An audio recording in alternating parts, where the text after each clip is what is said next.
you can go from having a wank, watching porn, to scrolling social media, to playing video games at night and eating junk food throughout the day. And that is what modern society is honestly starting to look like. Project, welcome back in the building today to talk about something that is near and dear to my heart, neuroscience. And we're going to be talking about motivation. It's an interesting topic, motivation, because it's always been like from a fitness industry context. Obviously, like we've been in gyms and fitness industry, PTs, whatever, for a very long time. But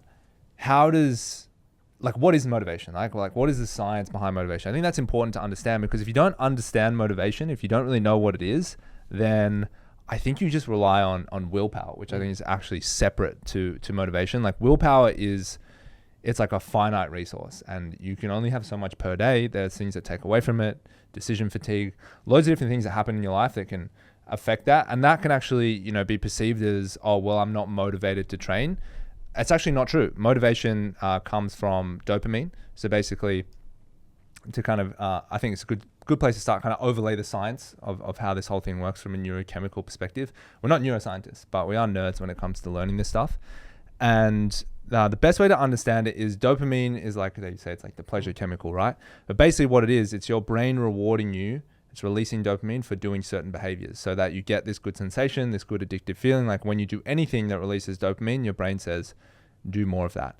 And when you do that consistently, your brain is actually good at releasing dopamine beforehand. So it even motivates you to do the stuff like pre-actual activity. So for example, like junk food, for example, just the thought of eating your favorite food, like a donut, that releases a bit of dopamine that continues to motivate you to push you to go and buy the donut and buy your favorite donut. And for no calories as well. What do you mean? If you haven't eaten it yet, no calories for that. Oh yeah, exactly. Yeah. So ideal. So you've got you got to be careful with dopamine, because like willpower, it's a finite resource. So that's you know how you feel that is like when with like motivational like quotes and shit. You like see motivational quotes like work smarter, not harder, or some shit, and you like feel better instantly. You like get a hit as soon as you see that quote. You hear it. Well, I think you're anticipating yourself doing, like they call it it's not mental masturbation. There's some other term, but basically what it is, it's that like small dopamine release, the anticipation of an activity that's good for you, or an activity that your brain will think enjoy. You get that little hit of dopamine because it's trying to motivate you to do that thing, right? So what's interesting and what you've got to be careful of is now modern life is structured with loads of different very high, very heavy, high releasing dopamine activities, and the problem is, like we're using ancient hardware here. Like we have outdated hardware in some ways for this modern society, and therefore we are depleting our dopamine stores like way too quickly, way too often, way too frequently on a day-to-day basis. And in the long term, we're basically blunting our receptors. So how it works in the brain, you've got basically the thing that releases dopamine and then the thing that receives dopamine, a receptor. It works by just releasing a little bit of dopamine from an activity. It soaks it up. You get the neurochemical signaling. It works throughout your body. It motivates you into action, blah, blah, blah. Problem is, and we'll get into this, is if you dump too much dopamine on these receptors, imagine like, you're watering a garden, right? In order for a garden to grow healthy, you got to like spray like a little bit amount of water in the right doses to make things grow and make things flourish. If you get a garden hose, or you get a fire truck hose, I should say, and you just blast, like it might be a little bit effective in the beginning. It's really cool. You hydrated something that was dehydrated, but ultimately you're going to kill off the plants, right? With dopamine, you're going to blunt the receptors. So you dump too much into it. Not only do you run out of dopamine to use, but also the receptors that receive dopamine also stop working. And so in order for them to actually get a hit from a normal level, they need a lot more. So it's like they become, in the same way you take any drug, right? You like alcoholism, your liver gets conditioned and it requires more and more alcohol to get the same effect. The same thing's happening with dopamine. So that's just kind of it on a very basic level. And honestly, I don't know much past that level to begin with. But yeah, but you do feel it. It's like when you have a little bit of like a motivational audiobook, you feel really good, right? You're like, I want to go do some stuff. When you just listen to like it all day, you more just feel burnt out. Right, yeah. You're almost like, I've burnt it out. I don't even really feel like doing very much. I've almost been like pumping this train all day. You never did the actual activity, didn't actually right? do anything. Yeah. So the next part of this is like, obviously this is as it relates to motivation, as it relates to training and like exercise. Now, training and exercise, as we know, does have a dopamine releasing effect, does actually make you feel good, especially like, during it, probably a different story depending on what you're doing, but generally after, like it always feels really good, right? But that's only a small, very natural hit of dopamine, right? That we could have always, if you went for a run when you're in the caveman era or you went for a run now, it's same level of dopamine, right? Same hardware. The problem is your brain is always seeking the biggest dopamine hit.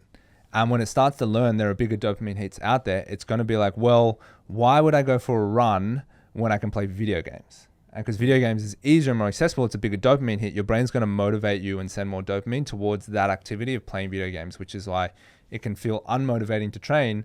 Really what's happening is your neurochemical signaling is like, no, go play video games because we get a bigger hit there and it feels better, right? It's the pleasure chemical. So you're kind of shooting yourself in the foot a little bit. So what we're encouraging you to do today is have a think about ways that we're going to talk about through each of them, the ways that are actually overriding your dopamine system, your motivation, these high, like frequent use dopamine activities that will take away from your motivation to training. You may find as we go through this, you need a bit of a detox from these activities. Now, probably the one that's most common in young guys, I know there's a lot of young dudes listening out there, similar age to us, is porn.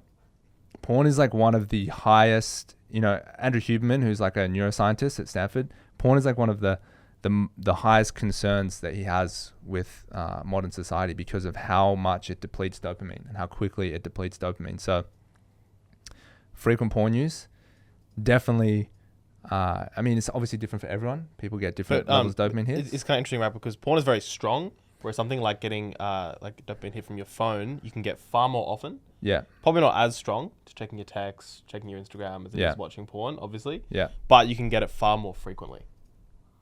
What are we talking about? Like just getting hits of dopamine from looking at your phone. Yeah. Yeah. Just like not porn, you're talking about. Not porn. Because you look at porn on your phone. Porn is obviously much stronger. Yeah. But you can't watch it as much, right? It's just like social limits. You can't just pull it out every 5 minutes. Yeah, social limits. But if there were for some people, there are no social limits. They work from home and shit. They can watch that shit all day. You know what I mean? That is a problem. Yeah. But something like the phone, I find interesting, and I find that one that really you can become more addictive because it's not as strong, but it's far more frequent. Yeah. Text, social media, everything like that. Like even just waiting for a phone call, whatever it is, right? Like you can get that so frequently from your phone. Yeah, well, that is the next one I was going to go to is social media. Social media, especially if you have more of a social media presence and like you put yourself out there and you want to be an influencer, you want to have followers and stuff, and there's obviously nothing wrong with that. And I think it's a noble, if you've got a good message and you're ethical about it, I think it's a noble pursuit. But you've got to remember that is a very dopamine heavy activity as well. The more invested you become in it, like I want the likes.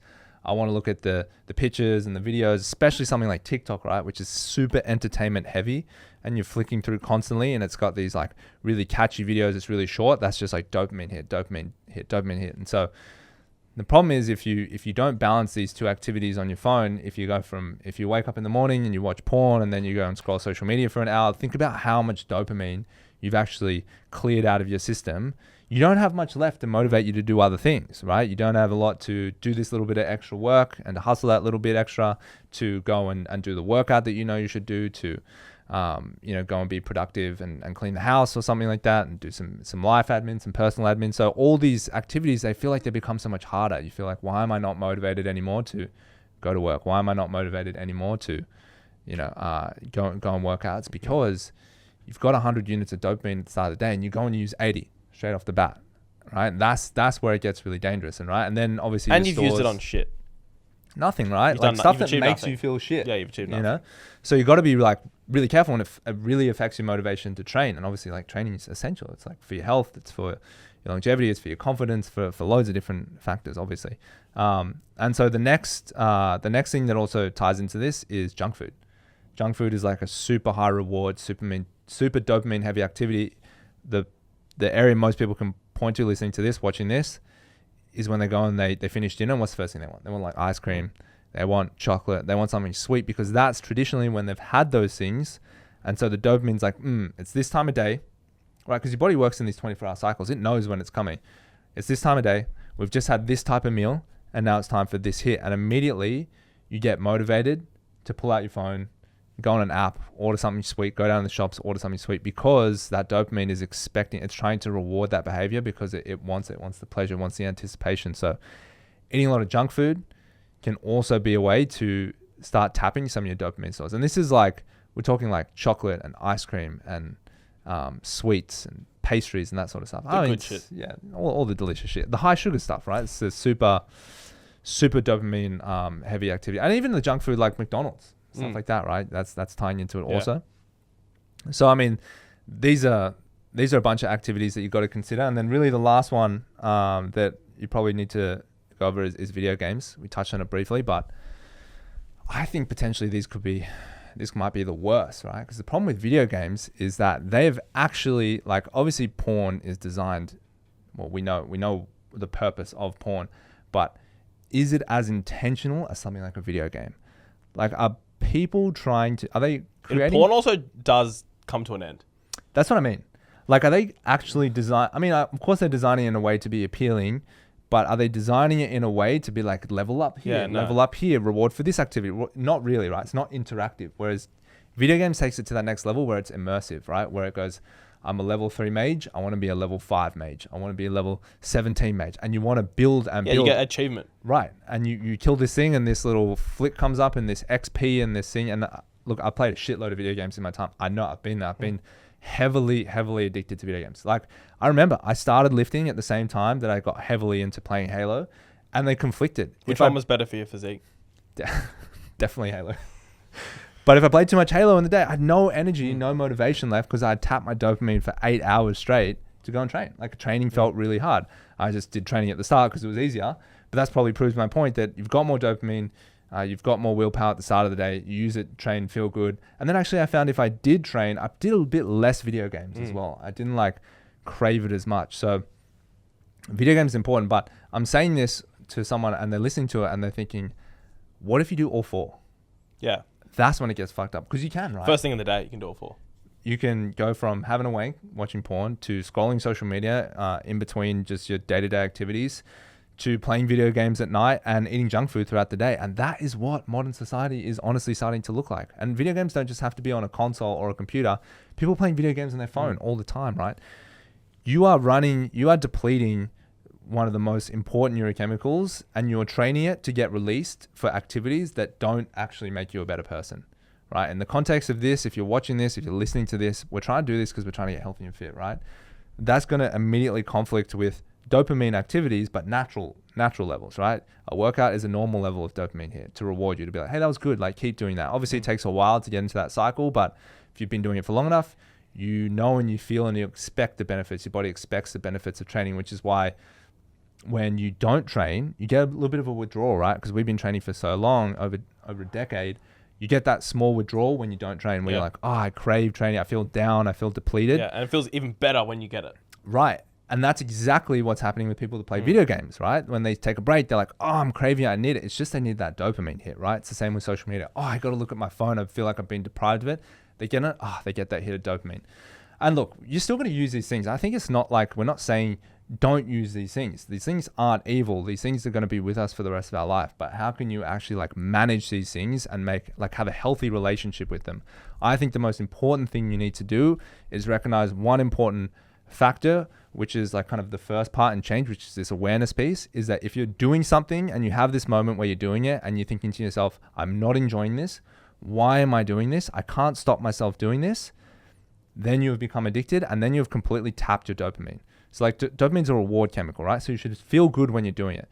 Now, people have had the experience of either watching porn or playing video games or scrolling social media where they're doing it and they're thinking to themselves, why am I doing this? I don't even enjoy this anymore. You're out of dopamine, right? And that is a dangerous place to get to because then you don't have it for the other things that are more important in your life, right? For the relationships in your life, for work, for productivity, for being healthy and fit.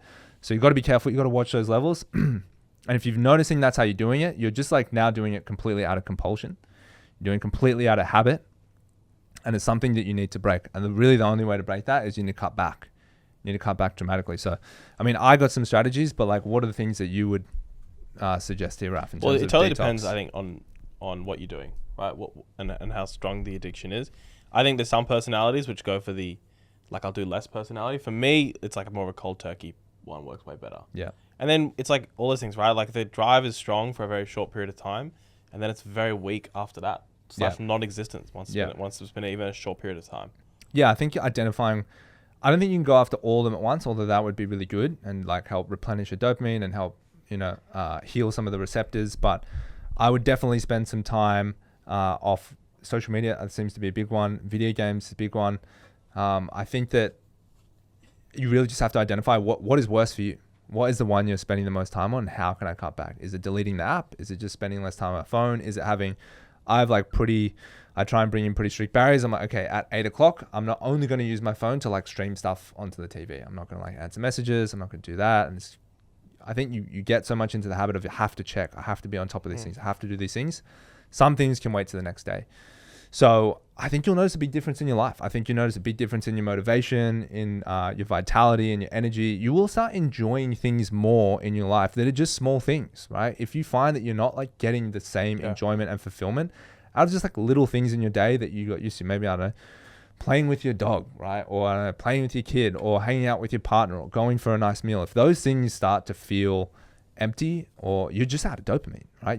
Your brain is requiring a massive hit of something extreme in order to feel a little bit of sensation. So it's just time to detox, time to take a break, and it's time to get a bit of your life back. So those are the parting words today, guys. If you're still hanging out to the end of this video, thank you so much. I want you to go down below, hit subscribe. We've got three videos coming out each week, all different sorts of stuff. We've got podcasts, we've got more information like this, and then we've got answering your questions as well. We've got Q&A. So that's good for us because we get a dopamine hit every subscription.